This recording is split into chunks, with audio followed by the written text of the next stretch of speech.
Hey everyone, hoi allemaal. So in today's video I wanted to give you a visual update on my thrips problem.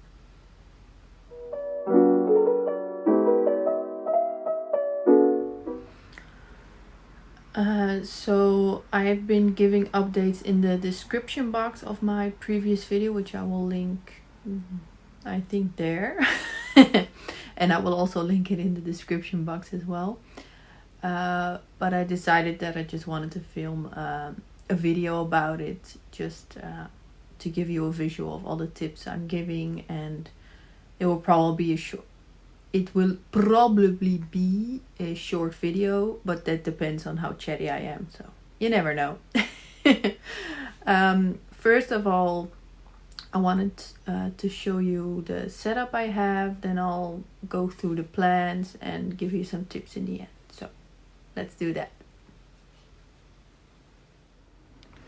So this is the setup I have specifically for this plant, but I wanted to show you this plant because it gets into a couple of the tips I have.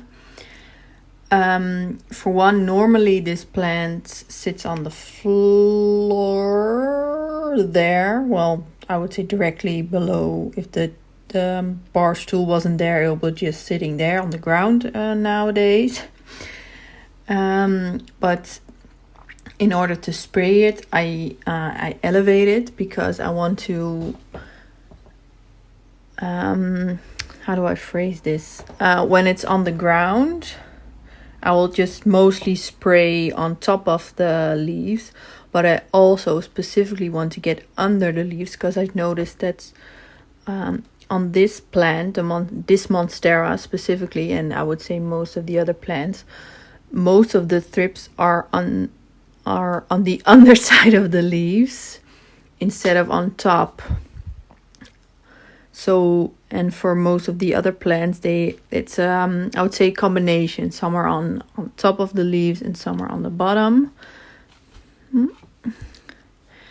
And so I elevated in order to get better underneath. So I would crouch down, or I would just lift up the leaves and then spray underneath.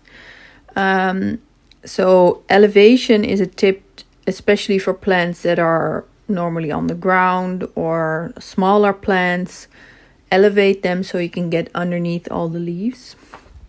The other tip is has to do with this towel. I put this towel on top since, well, it is a relative, I would say, poisonous concoction, but that I can't find a better term for it, so I'm sorry, but I would protect the soil so the concoction doesn't make it into the soil and thus via the roots in the plant, and you could potentially kill the plants. That's not what you want. My other tip is, well, as you can see, I put down the shades. I put down the shades because I don't... This is just more a feeling. I don't know if it's true or not, but I don't want direct sunlight hitting the plants when I'm spraying them. Because, there are probably water droplets that stay on the leaves, and if they get sunlight, it works as a prisma, so it get burned. The leaves will burn or get burn holes even. So we don't want that.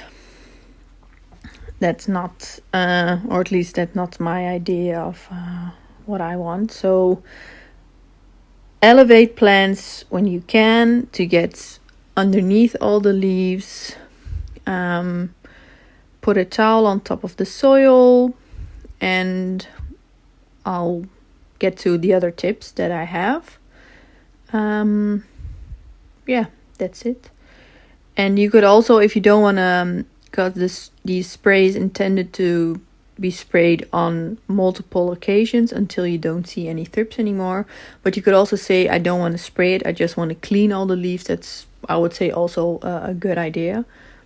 I, for example, just cleaned this plant before filming, or prior to filming, I should say. Because I noticed, well, for one, it's dusty, it's in the bedroom. This plant will get dusty right this second after I put it down. But I also noticed a couple of thrips, and I was like, yeah, I can't spray since the sun is shining in all the rooms. So I was like, I'll just clean this one because I noticed a lot of thrips on this. And yeah. Let me show you the other plants and then I'll share the rest of my tips. This ficus lyrata or something. I also spray every time. And it seems to be doing alright. I don't notice any thrips on it. But yeah, I do have to say I don't inspect every leaf or every inch. And sometimes they're not on that spot where you're looking at. But they're like...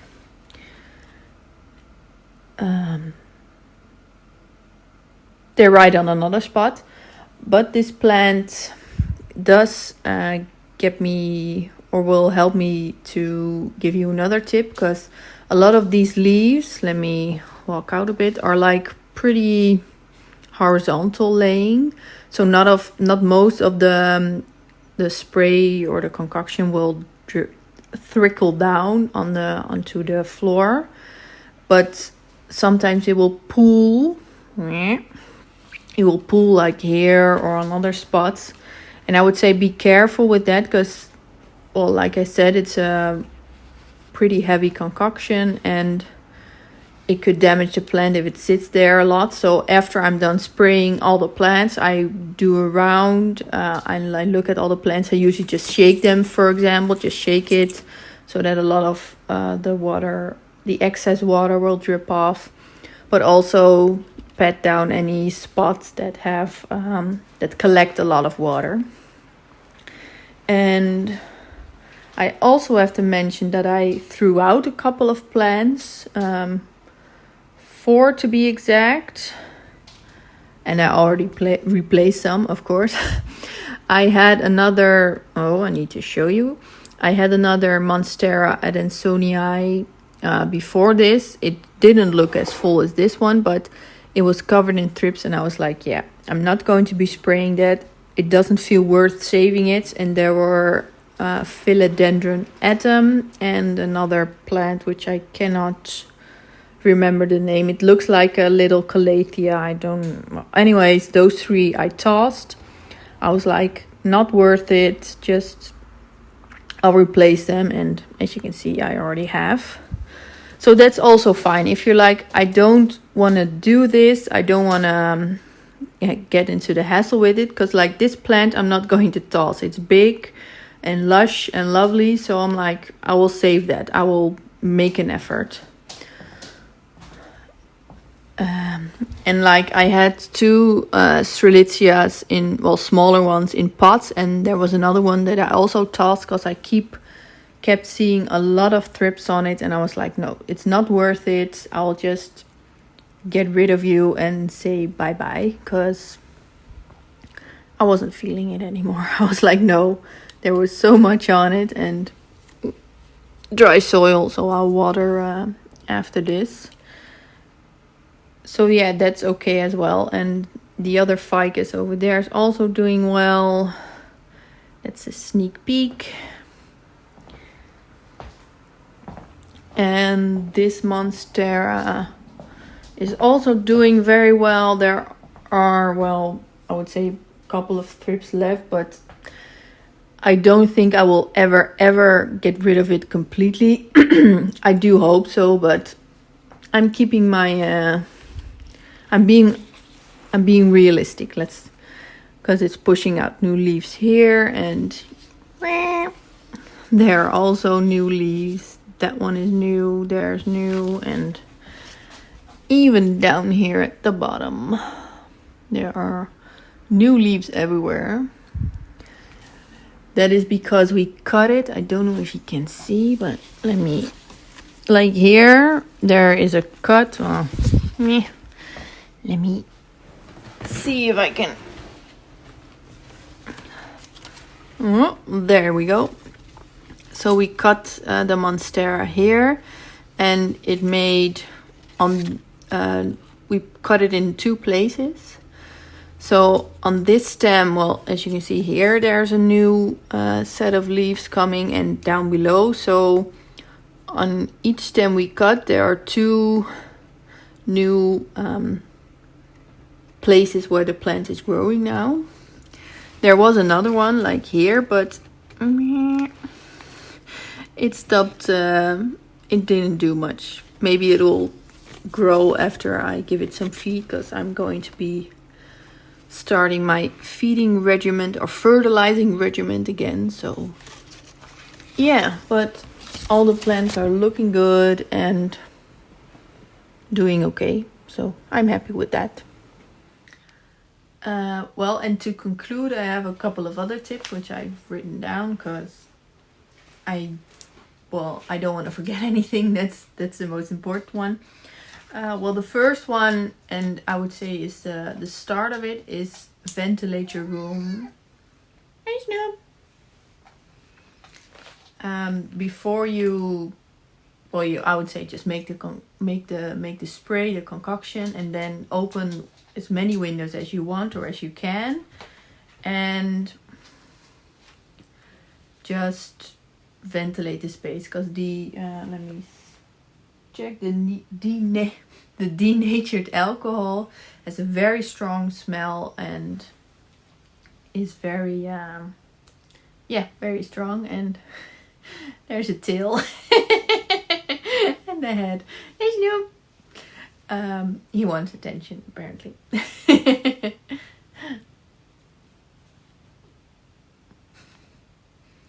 So ventilate your rooms properly and leave it open as long as you can. Well, I mentioned put a towel on the soil. Put a towel on the soil so you prevent the spray mixture to seep inside the soil and thus getting into the roots and thus getting into the plants and maybe killing them. I hope not, but that's I also use the towels to clean off any leaves that have, like I said, collect some of the spray. Nope. Snoopy says hi. And like I said in the beginning, spray underneath underneath the leaves. So elevate your plants if they are small enough to be elevated.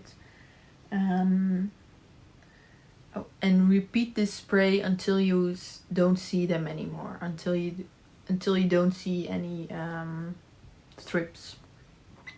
And like I said, you can also just clean the plants in between if you're like the spray mixture feels too strong or too heavy or whatever. Just clean them like I did in my houseplant maintenance video, just with some water and soap.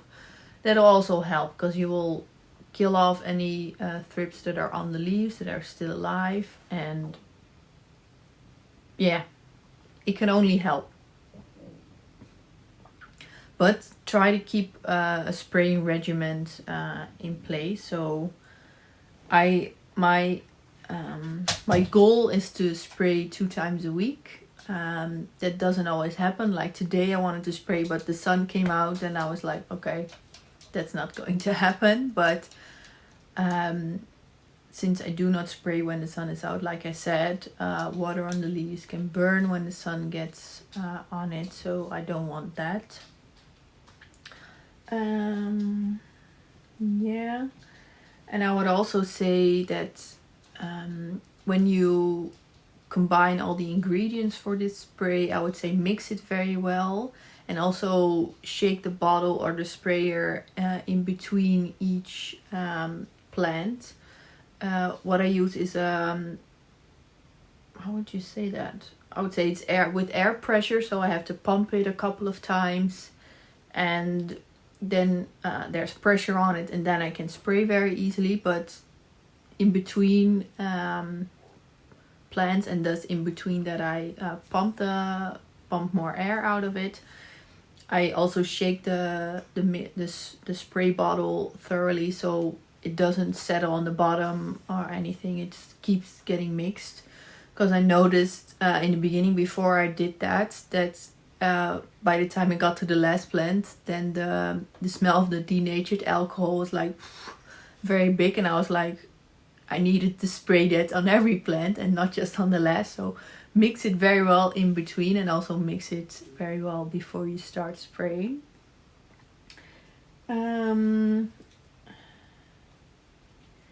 And as of now, I've only sprayed every plant that has thrips 4 times, and it seems to be doing its job. I did notice a little flare up for the meteorologist. They said it was spring now. It's officially spring, so. But I noticed a little flare because I think the weather is getting warmer outside and thus also more inside. And I know that in the winter time a lot of the thrips, I don't know if you can say hibernate, but that's the word I'm going to use. So they hibernate inside the soil, and then when it's warmer they come up again. So I think I had a little flare up from that. But other than that, that's also back under control and getting less. And I still inspect my plants a couple of times a week, especially before spraying, so that I know, hey, where are some spots that I need to look out for. That's also another tip. So notice where you see the most thrips action before spraying, so that you know, hey, I need to focus on that spot. But also, of course, on the rest of the plant. But if you see a big congregation of thrips on somewhere, then you know, hey, I need to give extra attention to that. Yeah, I would say that's about it. I hope this helped, and I hope this visual of seeing things helped. And yeah. Thank you for watching. I hope you enjoyed, and like I said, learned something from it. And and you will see me in my next video. Bye everyone. Dag allemaal.